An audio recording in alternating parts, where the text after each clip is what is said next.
Today's 29th of March, and I want to do a quick video of how I prepare a nesting thing for flickers, for northern flickers.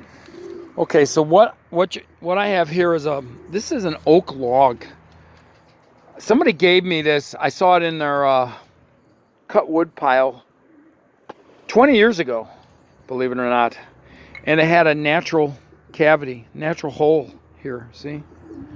And I said, you know, that's a nice nesting log. That'll make a nice nest box for woodpeckers. And it's been used by flickers for, I get a pair of flickers in this every year. And I didn't have this up for a couple years. I took it down. I actually made some repairs to it. If you see that, that's not regular caulk. It's like a hard caulk. I forgot what it's called. It's like a construction adhesive. Filled in some gaps, and I normally will take it in for the winter. And I normally take it in for the winter and put it out when I hear flickers calling in the background, which is typically around this time of year. And I just heard one out there in the deforested back area where they leveled every single tree back there because they're going to put a road through the lake. There's a lake on the other side there, and they want to make a truck bypass right through here. So they deforested everything. You know, this is, don't even get me going on this. It's a whole other issue that I might make a video with, and I got to get that chicken in. Chicken's driving me crazy. So anyway, I unfortunately left this log out all winter, and a gray squirrel moved in, which had to get evicted, and I took it down a while ago. So what I do is I take some pine shavings. Would you cut it out? Damn. I find the coarsest fine pine shavings that you can find, and I fill this all the way up to the rim of the hole. And then, as you can see, I made just a pine lid on it. I made a bottom out of it out of cedar, and I bolted it onto a 2x4. And then what I'll do here, this is the mounting pole that it goes on, and I rest it on here, sticks up there. Now the thing is, I can't check this. Once this is up, it's up, unless I get on a ladder, and I'm not going up this high. So anyway, what the flickers will do is to mimic. Flickers don't always make their own nest cavity. They're happy to reuse one, but they want to excavate it to the depth that they prefer.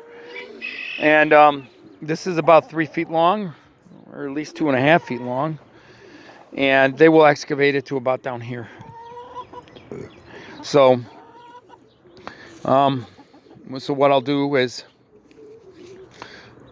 I'll take my cordless drill. I'll swing this back like this. I forgot which way I took this off, but I line up everything, and I'll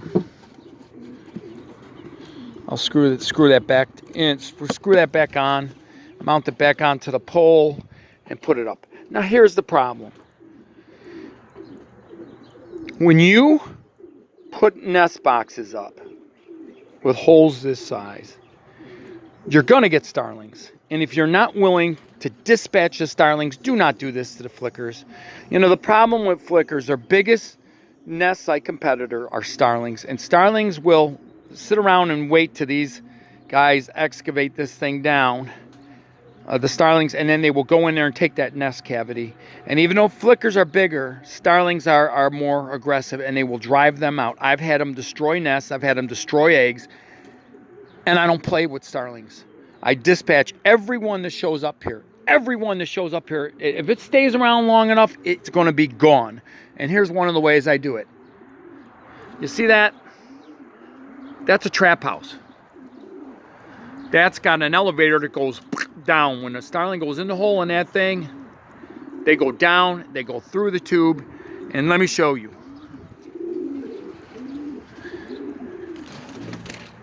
And look what we got. Look what we got. Let's see. 2 males. 2 males. And that's what they'll do.